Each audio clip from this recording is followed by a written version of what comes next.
투자에 대한 모든 걸 파헤쳐보는 시간입니다. 투자 프로파일러 미스터 한, MBN골드 한규수 매니저님과 함께합니다. 안녕하세요. 네, 안녕하십니까. 네, 오랜만에 외국인들의 매수세가 들어왔던 시장이었어요. 그중에서도 특히 반도체가 좀 강하더라고요. 반도체에 대한 시장의 관심은 여전한 것 같아요. 너무나 강력하고요. 내년 이후까지도 업황 전망에 대한 긍정적인 시각이 유지가 되다 보니까 반도체에 대한 관심들은 여전히 높은 것 같은데 막판에 밀렸죠. 네. 그래서 일단 지금은 반도체 관련주들이 곧바로 간다라는 관점보다는 좀 쉬어간다라는 관점 아직까지는 유지를 하시는 게 좋을 것 같고 앞으로 이제 본격적인 매수세가 반도체를 중심으로 다시 들어올지 여부는 지켜봐야 되겠습니다만 아직까지는 본격적인 매수가 들어오기보다는 약간 쉬어갈 수 있는 가능성이 좀 높지 않을까라는 판단을 하고 있어서 반도체에 대해서는 너무 지금 중장기적으로는 좋지만 단기적으로는 너무 집중할 필요는 없지 않을까 이런 생각을 먼저 해드리겠습니다. 네, 그렇다면 반도체가 쉬어간다면 어떤 섹터들이 주목을 받게 될지 단서 통해서 전략 세워보도록 하겠습니다. 내일 시장의 단서는요, 바로 후발주의 반격입니다. 네. 후발주라 하면 반도체가 아닌 다른 섹터네요. 그렇죠. 그렇게 될 확률이 높고요. 지금은 아직까지 이제 워낙에 반도체 쪽에 대한 관심이 높고 또 반도체 쪽으로 수급이 계속해서 쏠리다 보니까 그쪽으로 들어갔던 자금들이 빠져나오는 시간이 좀 많이 걸려요. 네. 그러다 보니까 후발주들의 반격이 아직까지 눈에 띄지는 않고 있거든요. 제가 판단하기에는 이제 내일 이후부터는 이제 후발주들의 반격이 조금씩 강화되지 않을까라는 그런 판단이겠고 반도체 섹터는 안정권에 접어든 상태입니다만 추가 상승보다는 쉬어가는 관점. 그렇게 되면 이제 쉬었던, 못 올랐던 이런 종목 중심으로 반격이 좀 시작되지 않을까라는 그런 가능성을 열어놓고 좀 시장을 보실 필요가 있을 것 같습니다. 일단 수급적인 측면에서는 외국인 투자가들의 매도는 추물이 진정이 됐습니다. 이런 가운데 금융 투자 쪽에서의 매수세가 상당히 강하게 계속 들어오고 있거든요. 말씀드렸듯이 외국인 주도의 반도체 장세가 있었다고 한다면 이제는 금융 투자라든가 기관 주도의 새로운 종목 장세가 나오지 않을까라는 그런 기대감도 충분히 가져볼 수가 있을 것 같고요. 여기다가 이제 최근에 상승장에서 소외됐었던 종목군들로 시장의 수급이 조금씩 이동하는 조짐들이 분명히 나타나고 있습니다. 오늘 2차전지는 갔다가 밀리긴 했습니다만 2차전지 같은 이런 소외주들로의 어떤 수급이 이동하는 그런 조짐들도 나오는 상태고요. 은행, 증권, 보험, 지주사 이들 정책주들의 반등도 유지가 됐습니다만 상승폭은 미미하고 어제 올랐다가 좀 쉬어가는 모습이지만 이들 섹터를 중심으로 한 기관들의 매집도 꾸준하게 들어오는 것들이 상당히 많이 포착이 되고 있습니다. 이런 것들을 봤을 때 역시 기업의 가치 대비 저평가됐고 상승 모멘텀이 있는 종목들 중에 못 올랐던 종목들, 뭐 자동차 관련도 마찬가지겠죠. 이런 종목군들로 시장의 수급이 이동할 수 있는 그런 가능성을 열어놓고 그들 종목으로의 반등이 얼마나 강하게 나오는지 우리가 계속해서 주목을 해보실 필요가 있을 것 같습니다. 자, 차트를 하나 보겠습니다. SK 하이닉스 차트 일봉을 잠깐 좀 보고서 말씀 좀 드리겠습니다. SK 하이닉스의 차트를 잠깐 보시게 되면요. 주가가 굉장히 강하게 올라갔었죠. 현재 주가는 정말 파죽의 랠리입니다. 일단 뭐 중소형주가 올라가듯이 주가가 폭등세가 나타났습니다. 국내 시가총액 상위 2위 종목인 이렇게 강세가 나타나는데 현재 주가가 이렇게 강력하게 올라가는 동안 잠깐 그리 가겠습니다. 네. 자, 수급적인 측면을 보시게 되면 빨간색 선이 외국인이고요. 파란색 선이 기관입니다. 외국인 투자자들은 주가가 올라가는 기간 동안 계속해서 물량을 털어냈고 그 와중에 기관들은 계속해서 물량을 매수하는 이런 형태였었죠. 우리가 알기로는 이런 종목은 지금 외국인들의 매수에서 주가가 급등세를 기록한 것으로 알고 있었습니다만 결국에 하이닉스에 대해서 외국인들의 매도가 계속해서 나오고 있는 게 확인이 되고 있는 겁니다. 결국에 외국인 주도의 반도체 종목들의 상승 장세가 어느 정도는 일단락될 수 있는 가능성이 있다는 얘기고 여기서 더 올라가게 되면 외국인들의 매물은 더욱더 강력하게 나올 겁니다. 이런 측면으로 보게 되면 삼성전자라든가 하이닉스는 더 가더라도 당분간은 쉬어가는 이런 과정이 연출될 가능성이 높고 그렇게 되면 반도체로 들어갔던 자금들이 다른 종목으로 이동할 수 있는 가능성이 크다는 것도 우리가 분명히 보실 필요가 있을 것 같습니다. 네, 그렇다면 반도체가 쉬어갈 때 어떤 종목이 갈 수 있을지는 잠시 후 공략 종목을 통해 확인해 보도록 하고요. 포트폴리오 먼저 점검을 해보도록 하겠습니다. 앞서서도 잠깐 나왔는데 한국금융지주 네. 어닝 서프라이즈를 기록하면서 넥스트레이드에서 4%대 급등을 하더라고요. 네, 저 오늘 뭐 장중 내내 이제 증권주가 조금 이제 부진한 흐름이 연출됐었는데요. 자회사 이제 한국투자증권이 정말 3분기 어닝 서프라이즈 할 정도로 네. 실적을 발표했습니다. 온기 기준으로 한 2조 정도의 이제 이제 첫 2조 원 정도의 영업이익을 달성하는 그런 증거사가 될 거로 보고 있어서 지금 이들 증권주들은 분명한 이런 강력한 실적 호전이 연출되고 있죠. NH투자증권이 얼마 전에 3분기 실적이 전년 동기 대비 100% 이상 증가했었죠. 네. 이렇게 실적이 강력하게 좋아지고 여기에 이제 여기까지 정책 모멘텀까지 부과되게 되면 이런 강세장 속에서 이런 종목들이 추가적으로 올라갈 수 있는 가능성은 저는 상당히 높다고 보고 있고요.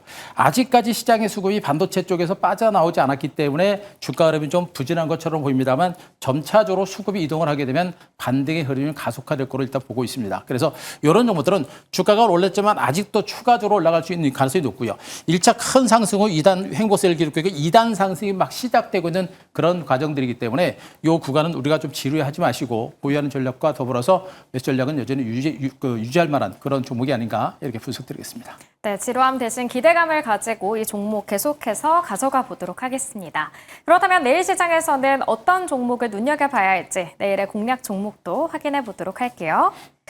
자, 첫 번째 종목은 BNK 금융지주입니다. 역시나 실적이 잘 나왔었죠. 그렇습니다. 일단 뭐 은행주들과 증권주들의 가장 핵심적인 포인트는 저평가된 종목이고 그리고 기관과 외국인들이 선호하는 대표적인 종목들이 하나입니다. 네. 거기다가 1차 상승에 따른 선 조정을 받고 2차 반등이 임박한 그런 차트 패턴을 보이고 있는 종목들 중에 대표적인 것이기 때문에 오히려 지금처럼 지수가 많이 올라서 출렁출렁거리는 상태에서는 오히려 안전할 수도 있겠고 시장의 수급이 움직이게 되면 이런 종목으로 움직일 수 있는 가능성이 좀 높을 거로 보고 있습니다. 3분기 순이익도 뭐 전년 동기 대비 약 38% 증가할 것이다라는 그런 전망치가 나올 정도로 은행주들의 실적도 꾸준하게 진행되는 그런 모습이고요. 전체적인 12개월 선의 PBR 정도로 보게 되면 5배, PBR 0.4배로 역시 절대적인 저평가 종목으로 보시면 되겠습니다. 오히려 시중 은행주보다 주가가 상대적으로 저평가된 그런 상태다라는 측면이겠고 이렇게 저평가된 상태이기 때문에 주주환원 정책이라든가 이런 것들에 의한 주가의 반등의 흐름이 좀 더 강화될 수 있는 가능성은 충분히 있는 것으로 일단은 판단을 될 수가 있겠고요. 역시 이러한 강력한 실적 호전, 저평가와 더불어서 정부 정책, 배당소득 분리과세 최저 세율을 낮춘다는 얘기들 이런 것들도 호재로 작용할 수 있는 그런 부분들이기 때문에 여러 가지 복합적인 호재와 실적 호전, 저평가 이런 것들을 감안하게 되면 주가가 움직일 수 있는 그런 위치까지 분명히 온 것으로 보고 있기 때문에 자 지금은 좀 지루한 것 같지만 우리가 반등 전에 우리가 길목을 잡아볼 만한 종목이 아닌가 이렇게 한번 분석드리겠습니다.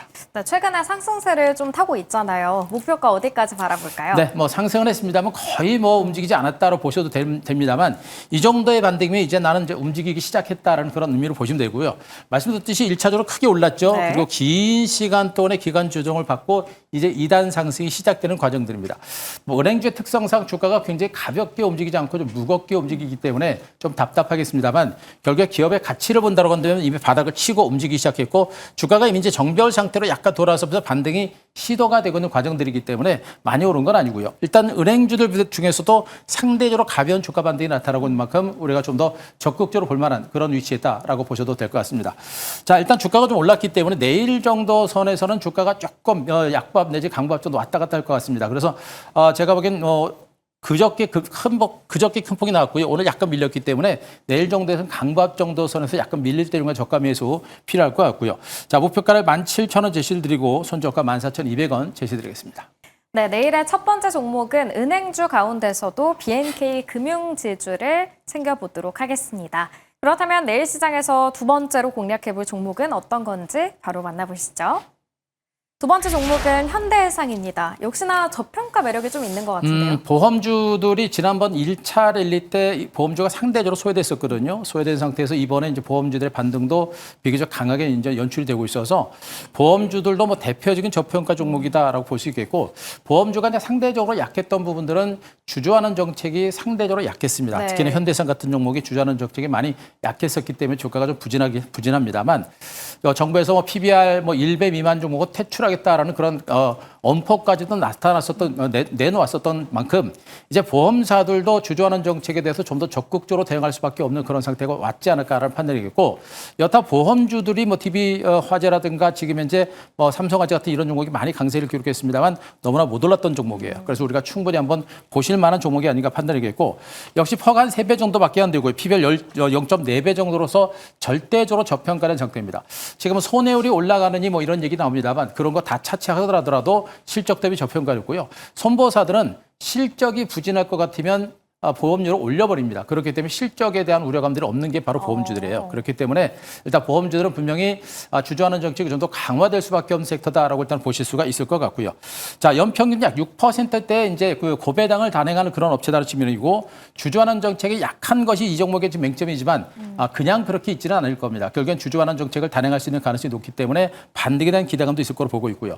최근에 다른 때하고는 다르게 기관들의 매수가 좀 강하게 들어오고 있고요. 외국인들의 입질도 극명히 들어오고 있기 때문에 이제는 좀 관심을 갖고 좀 안전한 위치이기 때문에 관심을 가질 만한 위치에 있는 종목이 아닌가 이렇게 좀 판단을 드리도록 하겠습니다. 네, 맞습니다. 기관의 매수세가 5거래일 연속 들어오고 있더라고요. 가격 전략도 제시해 주시죠. 네, 자, 이 종목도 거의 뭐 차트 패턴이 비슷하죠.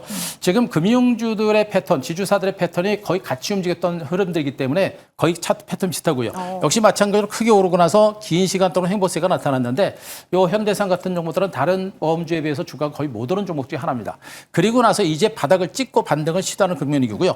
거래량도 약간 실리고 있는 모습이기 때문에 좀 적극적인 매수가 들어오고 있는 형태입니다. 다만 이제 밀집대에 대기 매물이 좀 많이기 때문에 주가가 탄력적인 반등세를 보이기까지는 약간의 좀 시간이 필요할 거로 보고 있어서 무리하게 추격 매수하지 말고 밀릴 때와 저가 매수 충분히 단행하셔도 부담 없지 않을까 판단이겠고요. 자, 목표가를 33,000원 정도 잡아드리겠습니다. 반등이 나올 때는 좀 강하게 나올 걸 보고 있어서 목표가 33,000원까지 좀 높게 잡아보고요. 손절가 26,800원 제시드리도록 하겠습니다. 네, 이렇게 두 번째 공략 종목은 바로 현대해상이었고요. 목표가 33,000원으로 설정을 해주셨습니다. 이렇게 오늘도 종목 두 가지를 공략해 봤는데요. 무료 방송에서 또 신주도주에 대해서 이야기해 주셨죠. 네, 그렇습니다. 지금 무료 방송에서 오늘 제가 2차 전지 종목에 대해서 여러분 궁금하신 분들 많이 계실 것 같아요. 네. 그래서 2차 전지는 여러분들이 포기하실 만한 단계가 아니라 오히려 이번 조정 장세를 통해서 또 한번 2단 상승을 노릴 만한 단계입니다. 그래서 2차 전지 외에 여러분께서 앞으로 시장을 주도할 만한 핵심적인 주도 종목군들까지 여러분께 무료 방송을 통해서 공개를 드렸으니까 자, 오늘 유튜브 그리고 네이버 밴드 가셔서 엠뱅골드 한규수 검색하시고요. 오늘 무료 방송만큼은 꼭 한번 체크를 좀 해주셨으면 하는 바람 말씀드리겠습니다. 네, 2차 전지에 대한 이야기가 인사이트가 궁금하시다면 한규수 매니저님의 무료 방송 꼭 참고해 보시기 바랍니다. 오늘 말씀 여기까지 듣겠습니다. MBN골드 한규수 매니저님과 함께했습니다. 고맙습니다.